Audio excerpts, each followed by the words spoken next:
Are we live? I'm not entirely sure. Because as usual, YouTube is messing me around. And doesn't that make you happy? When YouTube messes you around, when you have no idea what's happening, if things are working. I could be talking to no one right now. There's just no way to know. I'm trying to find out. I don't know how I'm going to find that out. It told me streaming isn't available when I started streaming. We will see.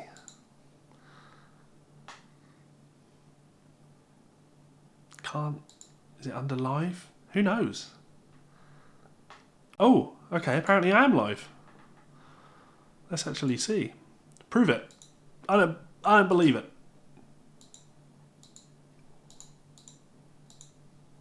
You'd think there'd be a quick and easy way for me to access this stream. Well, I'm definitely live, yeah, people are online. This... Does that work? Let's have a look. YouTube's constantly changing the way that it works, so I'm constantly having to work out how things have changed. Okay, yes, I'm definitely live. Cool. Well, I knew I was live, but I can actually share this, so let me share this. We'll do some playing tonight, guys. Because some of you gave me some feedback just recently. You said that you'd love it if I did some playing on... Oh, what's going on here? Now Facebook doesn't want to work. Yeah, you said that that you'd love to see some playing on YouTube, and yeah, generally speaking, when I do my live streams, they're obviously transcription based because I stream at 2 o'clock in the morning, and I have enough troubles with my next door neighbour as it is. So I don't think it would be wise for me to be playing guitar at that time. But in this instance, I can do some playing. So yeah, let's have a look. You can hear me now. Awesome. Sweet. Let's do something then.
Robert, so this is my Fender Telecaster. It's a Mexican telly. It's the road-worn series.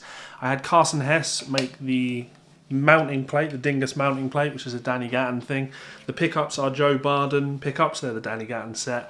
I have beat it up a lot over the years. I've had this guitar for quite a while now. I like it. The action is extremely high on it. It's not a guitar that you can play fast. But yeah, I like it. So why don't I lay down a chord progression, I'll do some playing, and if you guys have any questions, then feel free to ask them. So,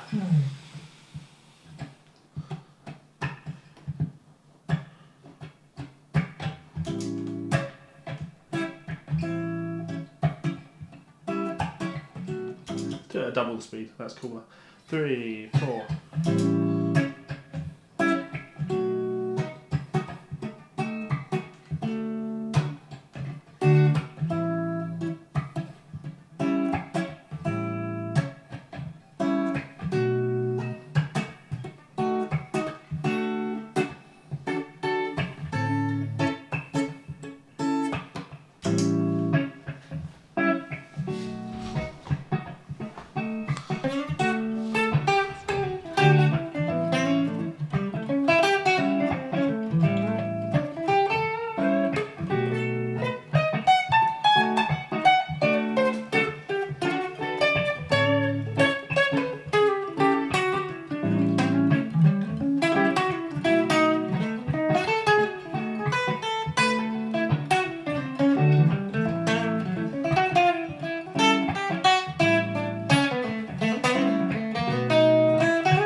too many notes.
Oh, hello. Interesting.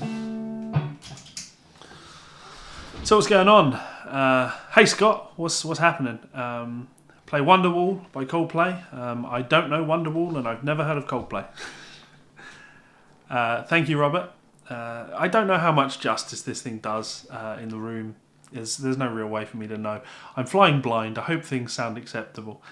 How would I use double stops over something like that? So before I go on to Jade's question, I'm going to deal with that question there. How would I play double stops over that? So I think when you play double stops, when you think about double stops, I think it's very easy to fall into that trap of practicing like...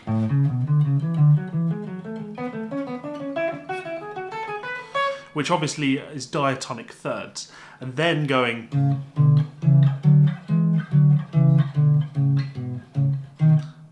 And I don't think that that's really the approach that you should be using for double stops. My approach to playing double stops is very much chord.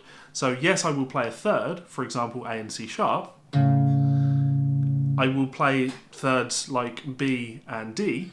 And I will play thirds like C sharp and E. But the reason I'm playing A and C sharp is because they're in the chord. The reason I'm playing C sharp and E is that they're also in the chord. And therefore the reason I'm playing B and D is because I can use it as a way of moving to more double stops, more notes that are in the chord.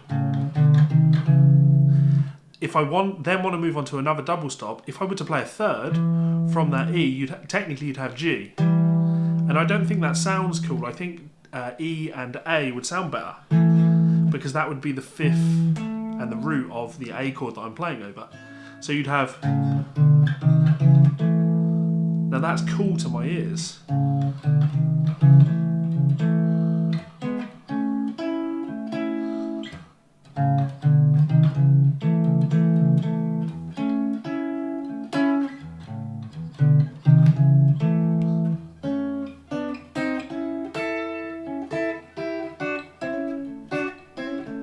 So I'm really, when I play things like... You've got two notes that are in the chord, two notes that are played that aren't in the chord, go into two notes that are in the chord, in an A7, two notes that are in the chord, and two notes that are in the chord. I might...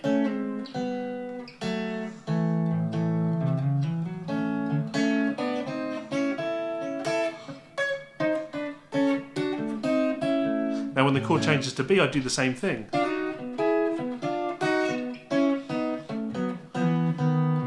Change into D,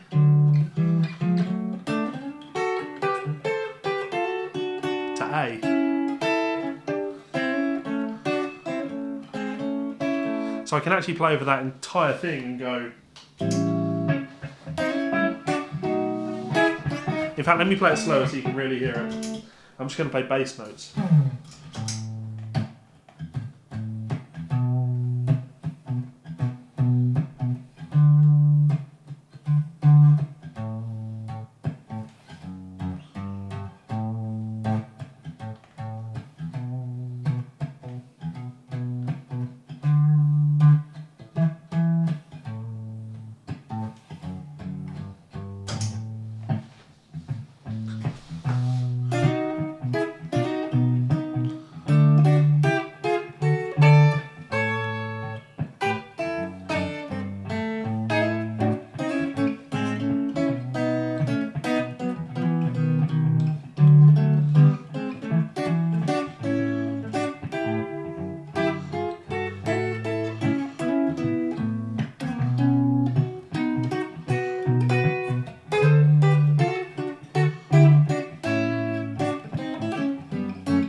So that's just a brief introduction to double stops. I have done some videos on that on YouTube, so you can check those out, and I'm sure you get some stuff out of those.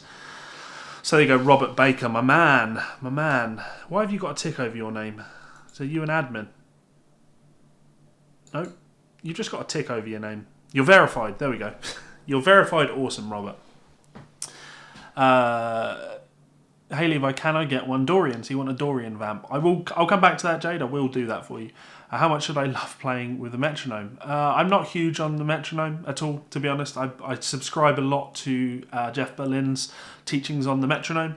I very much think that when I listen to all of my favourite players over the years, the ones that I grew up on, old jazz guys and country guys, they never practice with a metronome. They have great time. And why is that? Because time isn't something that's rigid. Time is something that breathes with music. So yeah, Scott Cassidy, I've just finished teaching on Skype for today. Yes, I teach Skype lessons. You can get Skype lessons with me by email, or you can also hit me up on my Patreon page. My top tier guys on there get Patreon, get a monthly Skype lesson. See, private lessons right up the top there. So I'll leave those guys up by the while I answer these questions. Before doing Jade's question, shouldn't you be away on Sue's hen night? No, I shouldn't be on Sue's hen night. I should play some Harp Machine to warm up. Play them blues, Daddy. You're very welcome, Robert. So, Squid 3, you have a question. Squid 3D. I have it. Let me bring me up. I'll answer this. Then I'm going to do that Dorian vamp for Jade. So, I have a question. What percentage of method books start out from the author's real world and relevant experience, and the sudden delve into the murky world of this? This is how I think it should be nonsense. You know, that's a really, really, really, really, really deep question. I'm currently working on a method book at the moment, and I think it's very difficult as a writer to work out which one of those things you want to be, because I can write with the experience that I have, and I can write and give people my information, which should allow you to skip making the mistakes that took me a long time to move past. Having said that, I also like to do both. I like to say that also a big part of my learning was making those mistakes. I think it is both are relevant, both are worthwhile uses of your time. Taking on board though the experiences of someone who's played for a long time and the way that they feel that they wish they'd done things, versus doing things the way you feel you should do things. So it's definitely, I think books tend to lean more towards this is the way I think it should be done. Monuments on the telly. I can't remember any monuments. Yeah, so I am going to jump up and do that Dorian vamp now. So if I was going to play a Dorian vamp, you know what? Let's do the classic. Let's do like.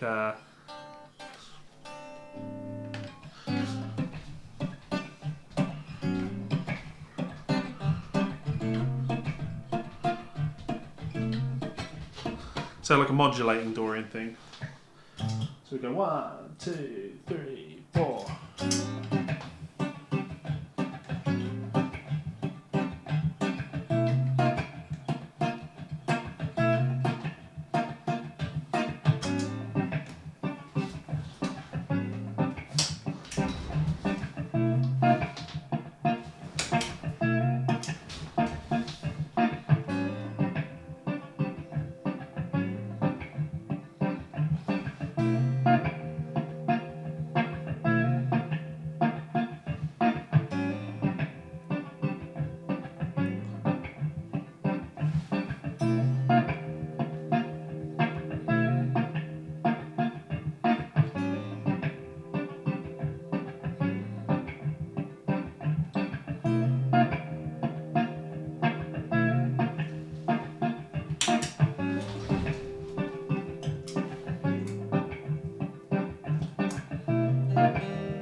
So in case you hadn't noticed, like when I'm practicing something like that, and I'm not, obviously I'm not sitting here with the intention of doing, I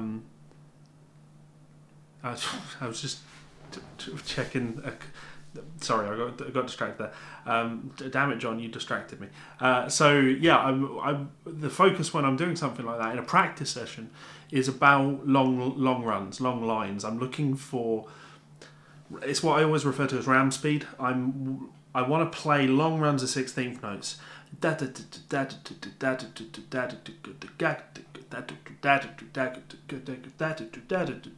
Because if I can think fast enough, if I can make these lines flow, then it's easy for me to really slow right down and play a bluesy line. So if I, now at a slower pace, I might go 1, 2, 3, 4.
As I also said, this guitar is not set up to play fast. This is a harder guitar to play. Yeah, so that's the way that I think about stuff like that when I'm practicing. It's what I want to focus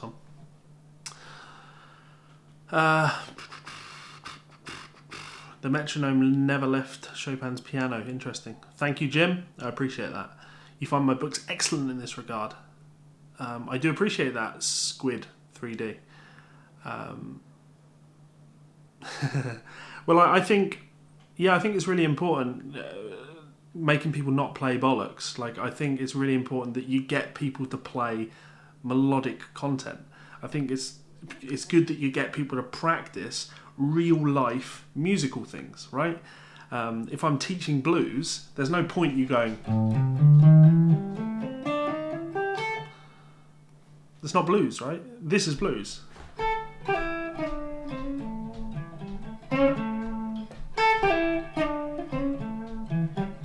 If we learn that phrase and then we also learn this phrase,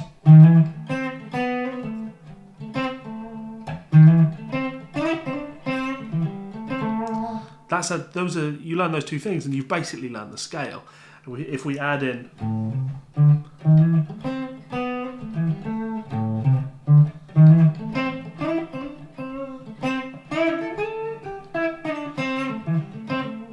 you start to play musical phrases and you can learn the scale like that, and it means that if you spend hours and hours and hours practicing,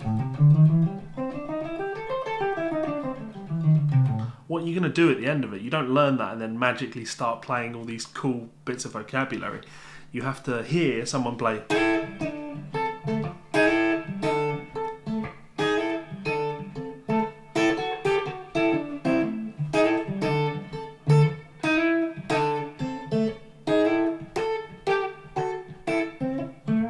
You don't just magically pick that up. You have to hear it, copy it, and make music out of it. So yeah, I try to do that with my books. You're bitter at the outlay for some Barry Harris stuff. You investing in anything is good if you're investing in yourself. Good to see you, Robert, and thank you for tuning in, buddy. What have we got here? Cheese Shark 5. Little question. I know scales decently. Have okay chops. Know some theory. have no real ideas coming out of when I play. Just sounds like dicking around with scales. You see, I'm so glad that I did all of that talking before I read your question. Because, yeah, of course, like if you practice scales, you'll play scales. If you practice arpeggios, you'll play arpeggios. You have to learn musical vocabulary. It's like learning the English alphabet and then expecting to be able to speak Spanish. It doesn't work. I know the English alphabet. I can't automatically speak Spanish. Hell, I know the English alphabet. It doesn't mean that I can default speak English. You don't learn the language that you speak by learning the alphabet. You learn the words. You learn the phrases. You learn to have conversations with people. You listen. You have a musical thought when we play, and you express that thought. When I'm talking to you now, I know. This is improvised, right? I haven't scripted what I'm saying. I know what I want to say, and I don't mean word by word. I mean, I know the wider intention. I know what I'm trying to convey to you. So I string my words together to make sentences that express that thought. At no point do I string letters together to make words and then string those together to make sentences. I'm thinking in terms of words. So if you're learning the blues, you have to learn...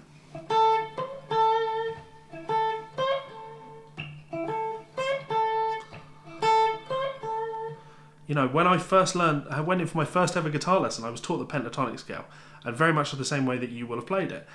At no point in any guitar lesson ever did the teacher say, right, play this. Okay, cool. Then this. Or...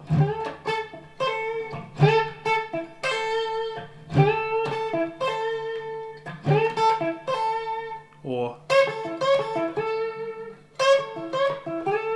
There's so much vocabulary that can just be made with those top two strings. Why can you not make all of those sounds? Why can you not express yourself? We can add notes in. Instead of, why not?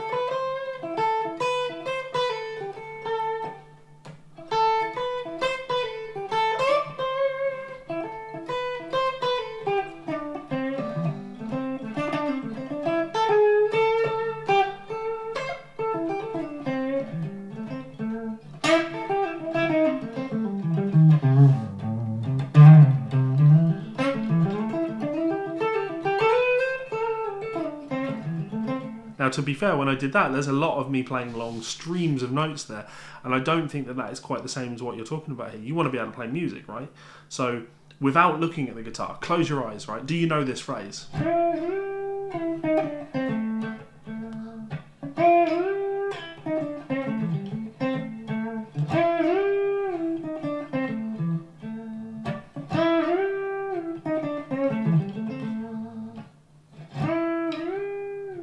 My bending's a little off.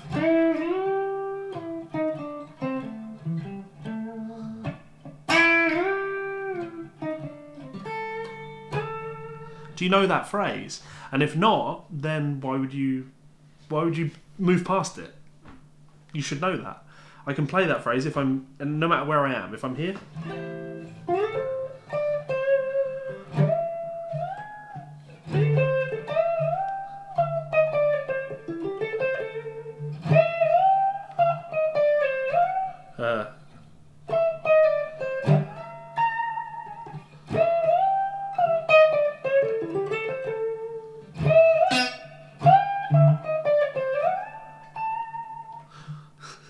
you get an idea of how hard this guitar is to play when you hear strings slipping out from my fingers like that. Seriously, the action is crazy on this. So yeah, to answer your question, I think that should absolutely be the focus. You need to listen to players that play like you want to and take their vocabulary, take their words. Stevie Ray Vaughan. Stevie Ray Vaughanism, right? Stevie Ray Vaughanism. Chuck Berry, Angus Young, B.B. King, Larry Carlton, Robin Ford. You need to know all of this stuff. Here's another cool Robin. The Robin Fordism. Like, that's a phrase. Love it. And Sin, talk to your daughter. I was teaching that just before this stream, so yeah, it's fresh on my mind. So let me keep reading. How do you, man? Just waiting on the call from Motherwell to pick Mama up. Have I tried Dragon's Heart picks? I haven't. I have no interest in playing any picks other than V-picks. I've played V-picks for almost 10 years now. Not only do I love the product, but I have a great working relationship with Vinny. It's the reason that is up there, because I genuinely love the product. So it's not a case of like paying the bills or anything. Like, I'm not sat here telling you V-picks is an official sponsor of Levi Clay's channel. I've worked with Vinny for a very, very long time, and he's been extremely supportive of everything I've done over the years, and I really appreciate that. So yeah, ultimately, a pick is what you use to express musical ideas. It's the thing that hits the strings. I'm not saying it's not important, it's very important. I think when you've got something that feels right, when you've got something that feels like home, why bother looking? I've played, when I say V-picks, of course they make a lot of picks, and I've played many of them, and I have absolutely tons of them. Absolutely tons of V-picks in there. Falling all over the floor. But the medium pointed is the one I use. And I've used this pick for, probably about 9 years. I love the medium pointed. It feels like home, so why look? Why keep looking?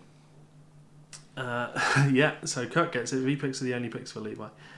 Jamie, I need some inspiration for writing. Could you show a couple of cool or interesting chord voicings or inversions to catch the ear in standard diatonic progressions? Chord voicings or inversions to catch the ear in standard diatonic progressions. I don't think it's so much about chord voicings. I could be wrong on that, but I don't think it's about the chord voicings themselves. I think it's about what you're playing. I'll give you a great example of this. It's just like a Josh Smith thing that we transcribed last month, 2 months ago. I forget when. It was a while ago. Essentially, it's about mutating something that you already have rather than playing a spicy chord. Because, I could sit here and go, instead of A minor, play A minor 9. Instead of A minor, play A minor 9 like this. But I don't think that gets to the root of what is cool. I think playing different chords in place of what you're expecting. So when I listen to Josh Smith and he plays like a major blues.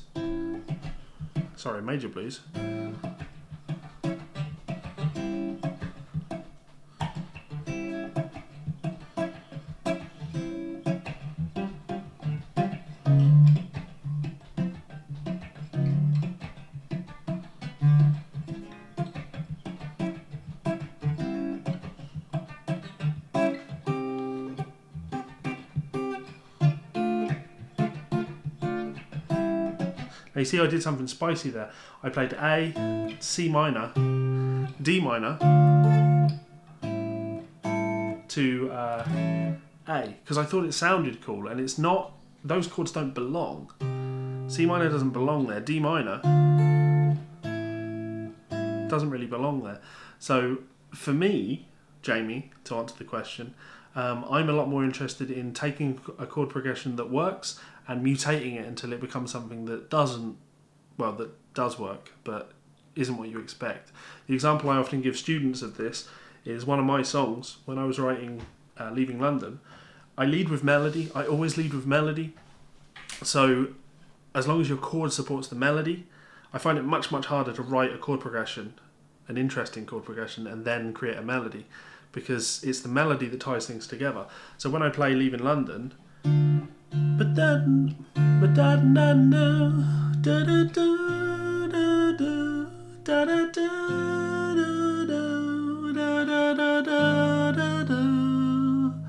the melody led me there.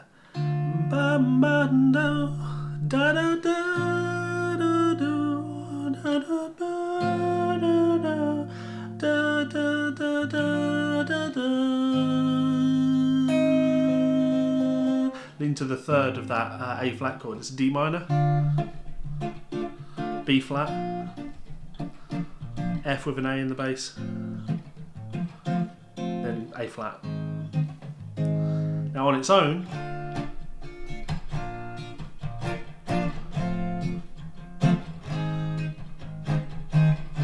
It's a tritone resolution, right? A flat to D. They don't work. But I think when you put that vocal melody,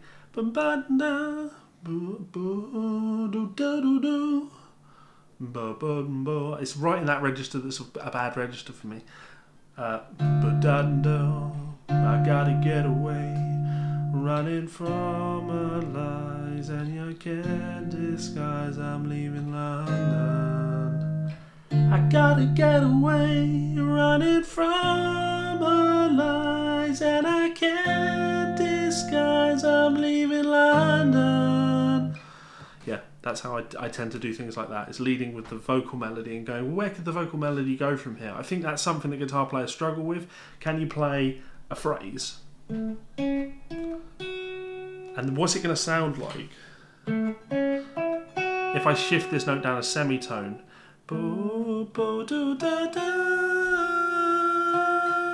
Can I anticipate that before I actually play it? It's a skill, hard skill. Let's keep going. One suggestion I've heard from a few different people is setting the metronome to 2 and 4. Yeah. So when I do recommend practicing with a metronome, it's to have the metronome on 2 and 4. And as Nico points out, that it helps you with swing feel. When you practice those two things, the thing you'll notice the difference between the two. I'll do them both for you now. If I put a metronome on 1, 2, 3, and 4 like this. Let's go 140.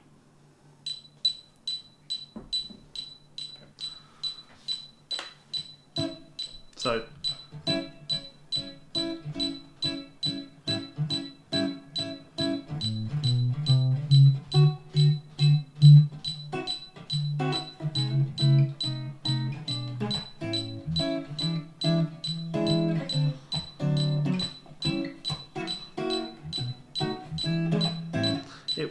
it sounds a bit dead. When I bring that down to 70 and I start hearing this, like, I actually think gypsy jazz. 2, 4, 1, 2, 3, 4, 1, 2, 3, 4, 1, 2, 3, 4. What that trains you to do is hear that like a snare drum. A 1, 2, 3, ka, ka, ka. It's something that you play with. It gives you an accent. 2, 3, 4.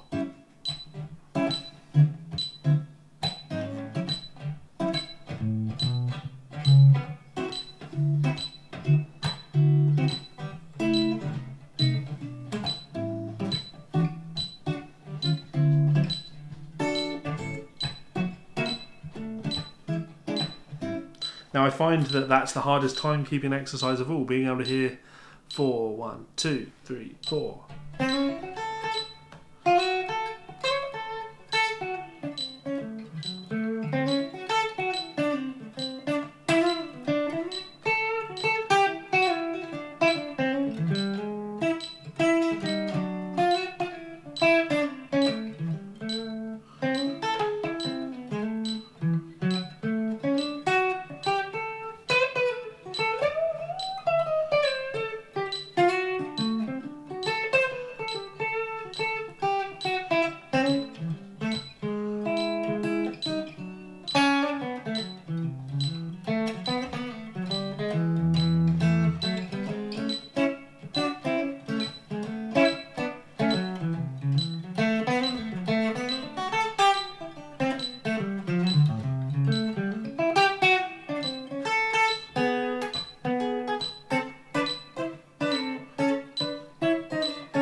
I think it's a lot harder to feel that time.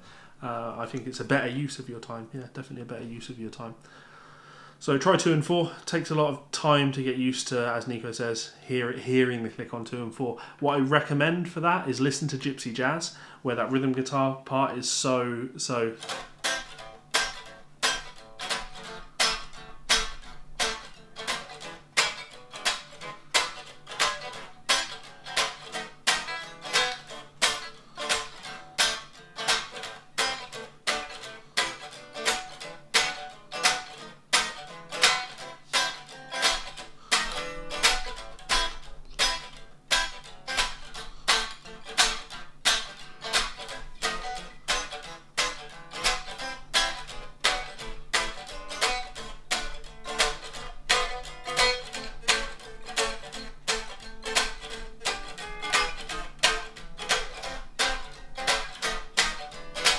with that heavy 1, 2, 3, 4, 1, 2, 3, 4. I found that a really useful way to get that feel of heavy accent on 2 and 4 into my ears.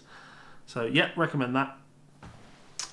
Best book that I've ever read, musical or otherwise. Have to go with Notes from the Underground. Where we change once I'm done with. Okay. Man, I've not read a non-fiction book in a long time. I think the last non-fiction book that I read was... Wow.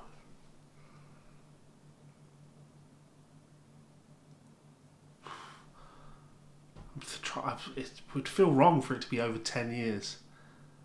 I certainly remember reading Memoirs of a Geisha. I was reading James Patterson stuff, like Kiss the Girls. Just non-fiction never grabbed me. Non-fiction's never been what's interested me. I like, comedy satire. I think, like Dick Masterson's Men Are Better Than Women is hilarious from start to finish, just hilarious. As long as you understand that it's, satire. And if you don't understand that it's satire, then you're kind of the punchline. So I'm not going to say it's the best book I've ever read, though. I read more music books, of course. Lots of music books, educational books. Good biographies. I read biographies as well. Like the Danny Gatton Unfinished Business is one that I read.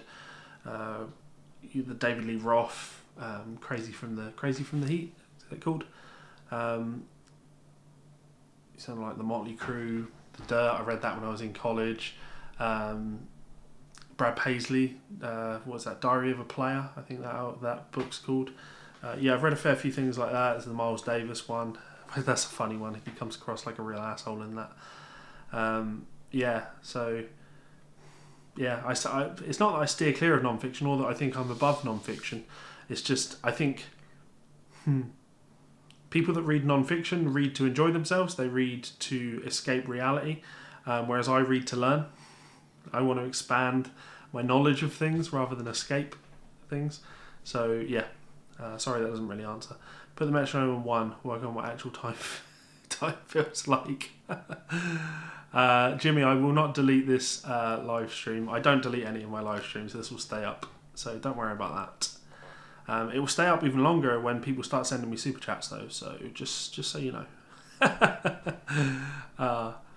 It's that Cristiano. Thank you for tuning in, buddy. Cheeky licks. Who doesn't love a wee cheeky lick? Cheeky licks are where it's at, right? Could you tell us about some of the best ways of learning more vocabulary on guitar? Yes, Jimmy. Jimmy, I can. Jimmy can. Levi can. For Jimmy can. Transcribe. It's the reason I do these monthly transcription streams. I want you guys to understand that the biggest thing for me in developing my playing was transcribing. Simple as that. It was slow. It was painful. It was really, really, really painful at first, how slow it took to transcribe stuff. But I did a little bit every day and I got faster and faster and faster. And now when I hear things, if I can sing it, I can play it. So how could I not learn? Let me liken it back to language again, right? If you hear a word that you're unfamiliar with, a word that you don't know the meaning of,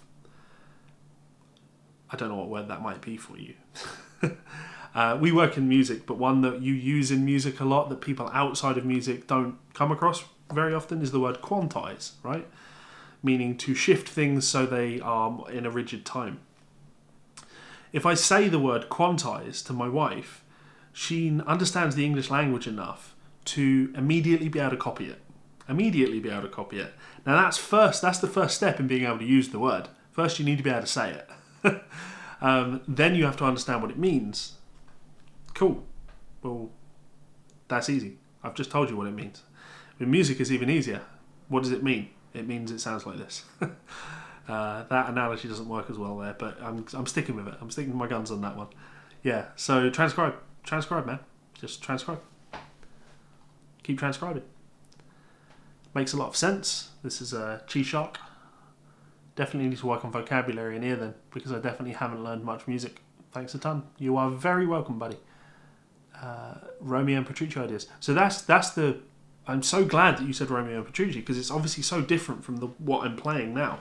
But I have learned a ton of Romeo and Petrucci over the years, and it totally comes in handy. There's actually I transcribed when Underworld came out, the Symphony X album. There's a Kiss of Fire. There's a tapping lick on there that I thought was really cool, and I developed it and worked on it, and it's on the Hellcat album. It appeared on the Hellcat album, I think. It's on. Don't know what track it's on. Might be on Eulogy, maybe. It starts with, and then I take it into.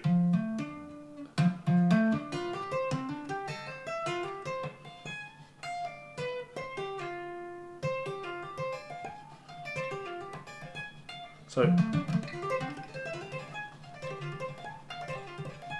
and then I will take that up in words to that effect, probably. The wider pentatonic tapping thing. And put it all together and you'll get. Let's get that right.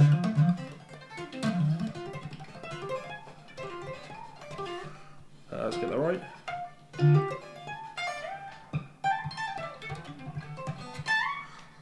Now, I can't do it on this guitar and it's not set up for that type of playing, but yeah, slowly.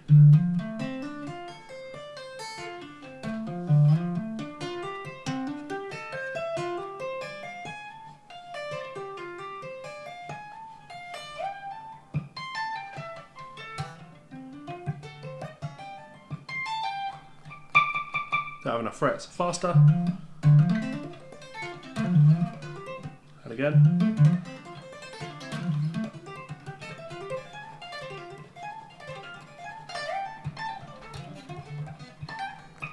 Super fast, not the guitar, but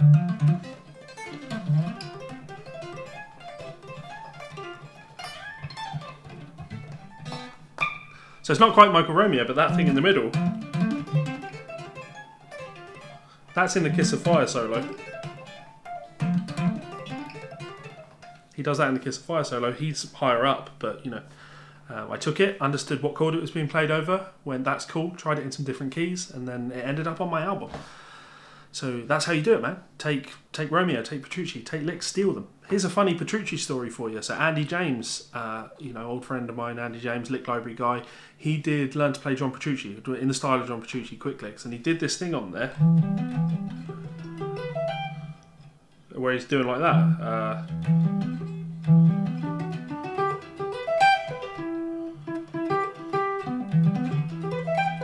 That type of thing.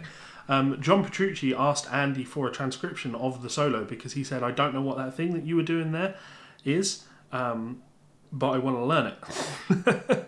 So Petrucci learned this lick that Andy James did as an imitation of John Petrucci, and that lick ended up on the next Dream Theater album. I remember hearing it and going, that was the lick. That John Petrucci asked for my transcription so you could see what Andy was doing when he did that, and it's on the album. That's how you learn vocabulary. Right? Just borrow, adapt, steal, recreate, make music. Let me keep reading. Thoughts on Dream Theater's new album? I've not heard it. I have no interest in listening to it. Here's a question. Can you learn how to sign, or you're just born with it? Do we mean sign language? Many people in my family have learnt to sign because we have people in our family that can only communicate and sign. Was it sing you were going for? You can learn to sing. Martin Miller learnt to sing. You have to put a lot of time into it though. So, yeah, I'm glad I helped Jamie. To be honest, like your question made me feel very uncomfortable because I don't do composition. It's not where I think my strengths lie as a teacher or as a musician in general, to be honest. I think it's a very personal experience and there's no academic way to teach someone to write songs. At least I've certainly not found one. Or let me put it another way, I've certainly not found one that I would feel confident giving people as gospel. So, can't tell from the video, how high is the action on that telly? I will endeavour to tell you. Okay, so This pick, this V pick, is 2.75mm thick, and it fits under my strings. Just. In fact, I'd say that it touches the string just a hair. So probably about 2.5mm on that side, and this is over the fret, of course. And on that high E string,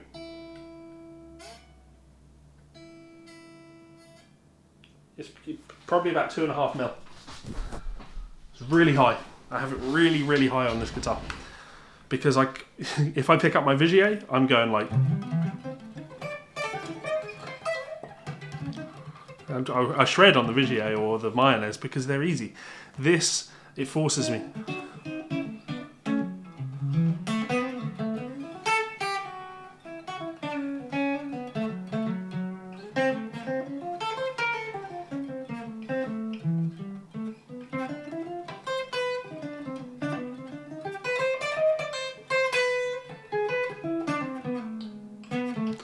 I have to play more, you know, considered vocabulary.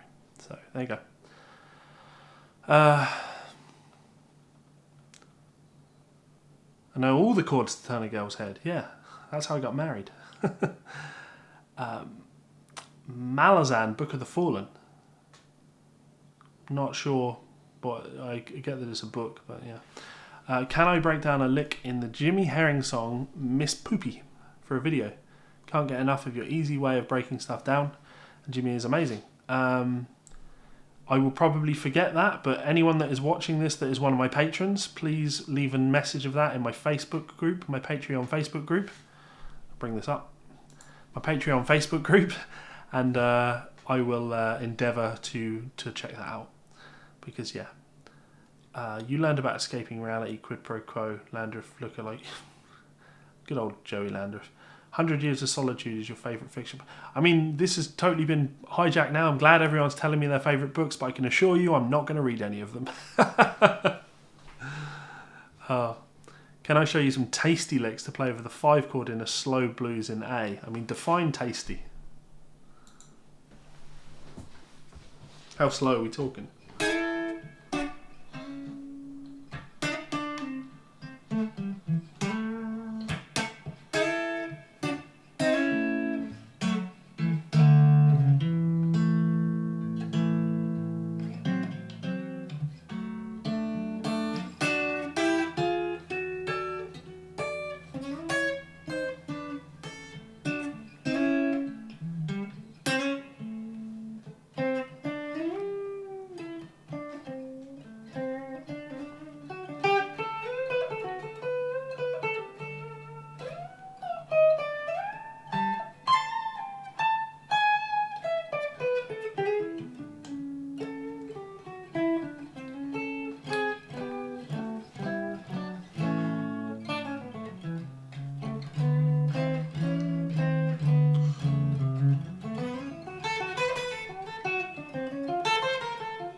So I think the answer to that really depends on what your approach to playing over the 5 is going to be.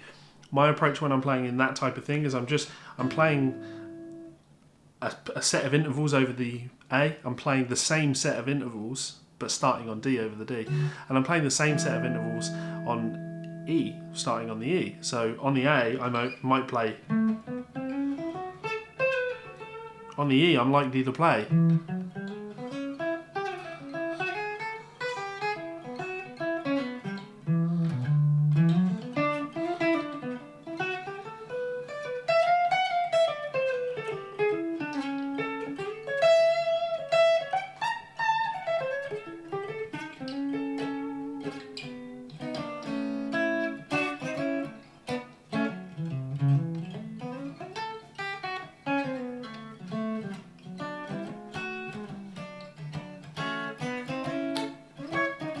So the E lands,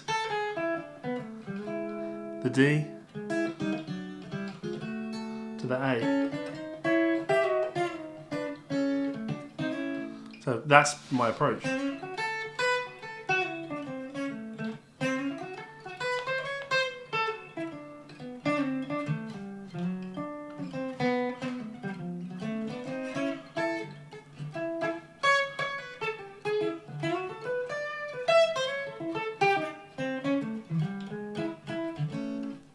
Now, if I want things to sound a little bit grittier over that E, I won't play the nice, neat.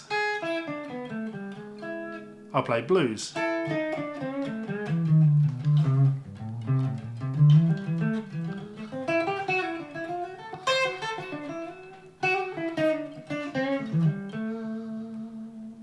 Which is kind of cool. Or a Josh Smithism. This is actually super, super fucking cool. Would be to play the E, shift up a minor third, which takes you to G,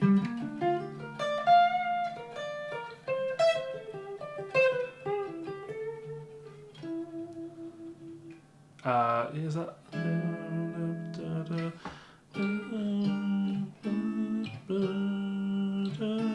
That works. E, no, sorry. That's right. It's not. It's G7.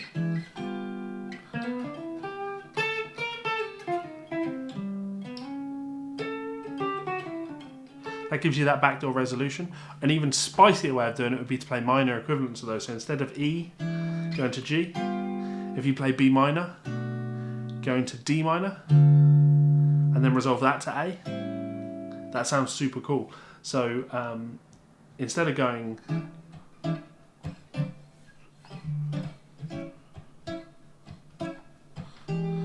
you'd play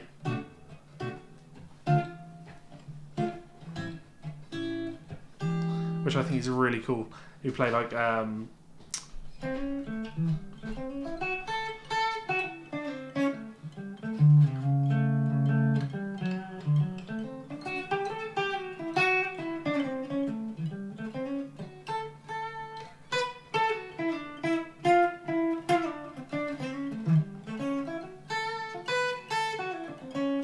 I think that's really cool. I just read a comment that made me laugh. So yeah, there'll be the tasty things to do on the 5 chord. Don't play 5 going to 4 to 1.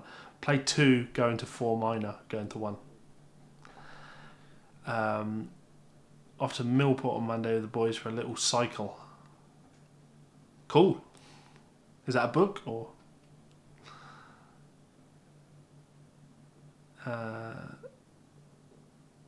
can't remember. Cristiano, I'm not entirely sure what that is in reference to. Yeah, I thought you meant sing, Russian bot. That pick is a meaty boy. I do like this pick though. And that is definitely fight the thing action. Yeah. To be fair though, like it's just so, when I go and I pick up a slide, because obviously I have a slide holder here, because I play a lot of slide,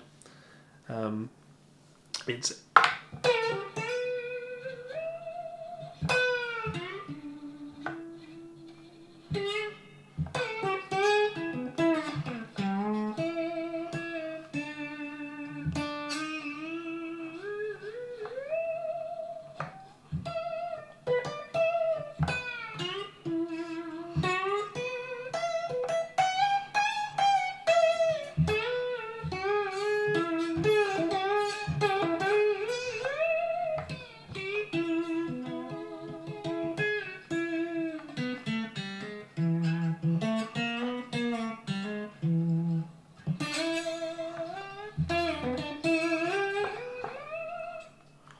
easy to play slide with. So. Oh, I've just seen a question. I really don't want to answer it. I'm going to answer it anyway. Hi, Stefan.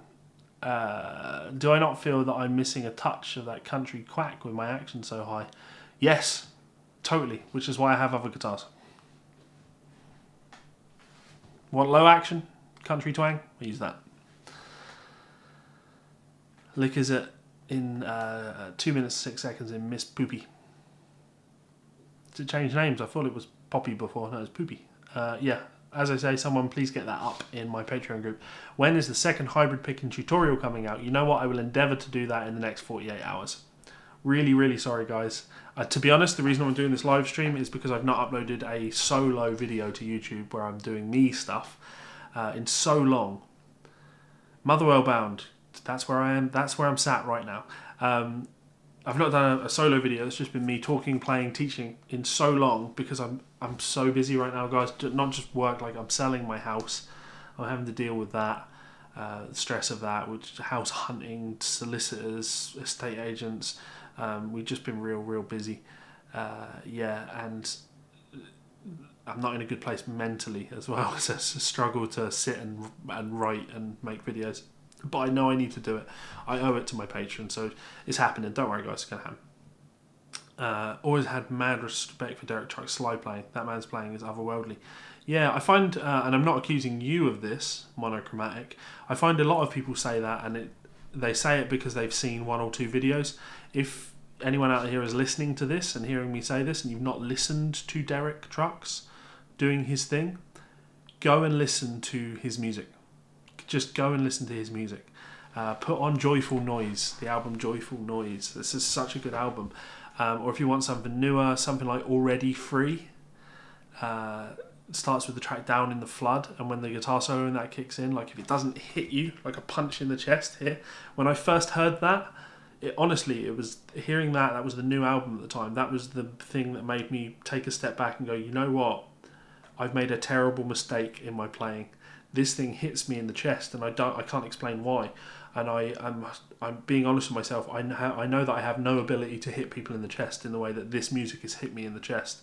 And then I need to understand why that is, and I need to become more musical in everything that I'm doing.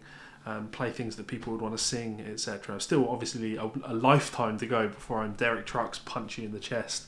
But certainly compared to 25-year-old Shredder Levi, like I've come a long way. So go and listen to a bunch of Derek Trucks. He is good. Fingers crossed things will go smoothly. I don't know that one, sorry. Bergish Diet Schoenberg. It's really funny because I have a book on 12-tone improvisation, and I was going to be doing that for my study club this month. But I figured it wouldn't be of interest to any of my Patreon study club members. So I want to live in the same area. I still want to live in Motherwell. Absolutely, yeah. Jimmy does sound a lot like Derek Trucks, and that's one of the reasons I really got into Jimmy's music. And you can tell they've played together and that they have mutual respect for each other. So yeah, Jimmy is absolutely the man. You're thinking of giving lessons to friends, and if I feel comfortable, I would like to give lessons to beginners in exchange of money. Didn't study music formally. Could I give you some advice? Yes, I can, Jimmy. Take it seriously. Take it really, really seriously. I did a video in the past where I talked about should you be teaching? It's Levi Clay vlog, should you be teaching? And in it, I say a lot of people get the impression that what I'm essentially doing is trying to discourage people from teaching. And that's not the intention of that video. The intention of that video is to encourage people to teach, but it's also to encourage taking teaching very seriously, to respect the student, to respect the people that are treating you as a source of knowledge.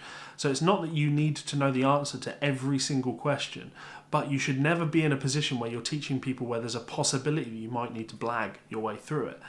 That would be the worst, right? For two reasons. One, it's a disservice to the people that are paying you money, but also it's a disservice to your peers who teach guitar seriously. If you come in and undercut them and take students and money off of their table when they take teaching very seriously, and you come in and start teaching just because you want to be in a band but your band's not making any money, that's where I'm like, should you be teaching? Are you doing this for the right reasons? It was never to dissuade people from teaching, but the goal, like I say, is I have a passion for teaching. I'm very serious about education and teaching. So I would encourage you to try and take on board some of that. That's all I'd say on that one, Jimmy. I'm not going to say I need to give you a license for you to be allowed to teach, because obviously that's not the case. But just don't Make sure that you feel that your students are getting proper value from you, and that you have all the skills you need to take them where they want to be. Never be that guy that's 1 or 2 lessons ahead of his student. And I've seen it. I've seen guitar teachers that have students that learn piano, and I've seen them literally say, it's fine, as long as I'm a chapter ahead of them in the book that I'm using, it'll be fine. And they're, you know, when you hear an attitude like that, it's so obvious what that means. Quality isn't important. It's not losing a student that's important. When your bank balance is the most important thing, probably going to be making bad decisions. We should be doing everything for our students. So yeah, there you go. I have no tips on writing music, because that's a very personal thing. It's a very, and when I say that, I don't mean I don't want to give you my secrets. I mean that what works for me won't necessarily work for you, and what works for me isn't something that can be taught. And to be fair, why would you ask me? I only have 1 album out, and it's certainly not progressive metal. Yeah, so don't trust me on stuff like that. And you know what? That takes us actually back nicely to Jimmy's question. I'm not blagging. I'm not going to sit here and give you all of this bullshit about, oh, this is a way that you should write prog. Because no, I'm not qualified to give you that information. So I'm going to say no. Go ask someone else. Go pay someone else for that information. You know? I think as people, that tends to be one of our weakest things. I'm still okay saying no to people. If someone comes to me and says, I want to learn to play gent, I'm going to say no. Not because I couldn't blag my way through it, but because there are better people that you can go and give your money to. And in return, I hope that when somebody goes to one of these gent guys and says, I'm really starting to get into jazz or country or, you know, anything like that, I would hope that they'd say, go and check out Levi. Or whatever it is. I mean, they never do, but some of them do. Yeah, make sense?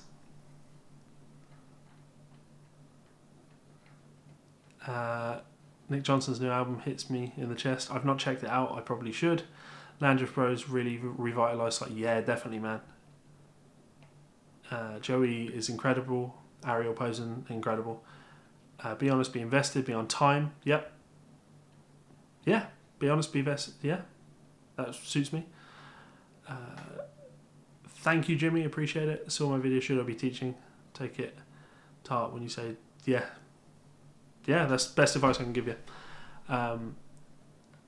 No, masters of non-existence. And I see what you've done with your thing there. Any knowledge is good knowledge.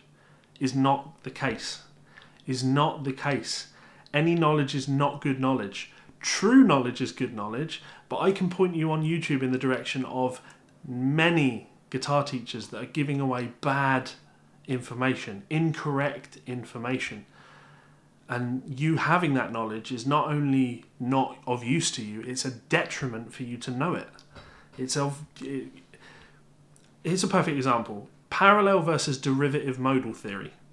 If a guitar teacher doesn't know the difference between those two things, and he teaches you one because that's all he knows, then is he giving you knowledge, or is he just passing on the thing that he knows?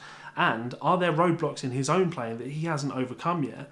And if so, has he considered the reason for them being that he doesn't know the difference between parallel versus derivative modal theory, and he's only ever learnt derivative modal theory, and then that gets in the way? For you to sit there and know all about derivative modal theory, but not know about parallel modal theory, would not be good for your knowledge overall. It's not good to know that. You need a full picture. Yeah, Squid 3D, exactly. I can point you in the direction of tons of people that will give really bad advice for stuff like that. The gentleman you named there will tell you that economy picking, well, actually he calls it, what does he call it? Doesn't call it speed picking. Doesn't call it. He has a name for it. It's essentially economy picking. He's given it its own name and pushes it as being the superior way of playing. And there's no such thing as superior, you know? Because guess what? Andy Wood can kick your ass at anything you can do, and he'll alternate pick every single note of it. Yeah, so I mentioned this on the Guitar Hour stream that I think went live yesterday. I've not been tagged in it if it did. Matt Dillahunty said in a stream just recently, and I'm not entirely sure if it's his, definitely not his quote, because he just passes on wisdom. But he asked someone, what does it feel like? Do you know what it feels like to be wrong about something? And the person came back and gave the indication that, well, it doesn't feel good to be wrong about something. That's not actually the right answer. The right answer is it feels exactly the same as being right about something. When you're wrong about something, you feel exactly the same way as you do if you're right. So, yeah, think about that. Think about that. You don't know you're wrong until you know. And if you have knowledge, and like any knowledge is good knowledge type thing, yeah, I don't want to pass on things that are going to confuse you. Go and go. All right, I'll give you some advice, masters of non-existence. Yeah, well, thanks anyway. I do want to give you some stuff to check out though. I don't know how familiar you are with Ron Jarzombeck and his writing in Blotted Science. He's got some great instructional videos on his system of writing. Very, very interesting. I'm a big fan of Ron's writing style. I would encourage you to go and check out his YouTube tutorials on his 12-tone method of composition. It's very interesting. And I would encourage you to also check out his solo album, Solitary Speaking of Theoretical Confinement. I believe it's called, yeah. Check that out and look at some of the compositional things going on there. If I can get to the end of these questions without getting more questions, I'm going. You just noticed Scott Henderson likes to play major triad up a fifth from a minor chord, super six standard. That is true, David. But you know what else Scott Henderson likes to do? Fucking hell, he likes to moan about Donald Trump on Facebook all day long, doesn't he? Oh, Scott Henderson. I love him to bits, but fucking hell, he likes to moan about, well, anything on Facebook. I love him. Just moans a lot.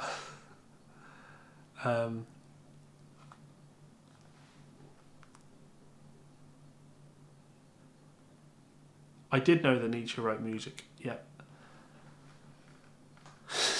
Yeah, that's solo transcribing that. Oh, that was fun. Why do I think the famous modern jazz guitar players don't get a lot of attention or shout-outs in the overall guitar world? That's a really interesting question. I think because guitar as a whole is kind of not dying, but new names aren't nearly as popular as they were 10, 15 years ago. A new guitar player is an exciting thing. Also, I'm not into any of those guys because it's modern jazz, and the modern jazz thing doesn't really do anything for me. So these aren't guys that I like. I remember students and friends of mine were really getting into Rosenwinkel, and it just never did anything for me. As far as I go down that road would be someone like Adam Rogers, and I like it. I like him a lot because he's got like a funky bop thing going on when he wants it. Some Kreisberg stuff is cool, but yeah, Kreisberg. Yeah. Anyway, guys, I've been streaming for much longer than I intend to do, so I'm going to log off now. But thank you so much for tuning in. As always, I want to say a huge thank you to VPix for all of the support they've given me over the years. I would like you to head on over to my Patreon, link below. If you would like to support me, you can do so for as little as $1. Get your name up here like these awesome people. They keep these things coming. So, yeah, say thank you to them. And also, you can check me out on Amazon and pick up any one of my books. A lot of time, effort and love went into all of those. If you do get one, please do drop it a wee review on Amazon. It all helps. It keeps me going, especially during these stressful times in life. Cransborough. Yeah. So, guys, seriously, peace, love. I love you all. Thank you so much. Spread the word. Share these videos. And, yeah, flexing. Look at that. I'm covered. Much love, guys, and I will see you for another video soon. Laters.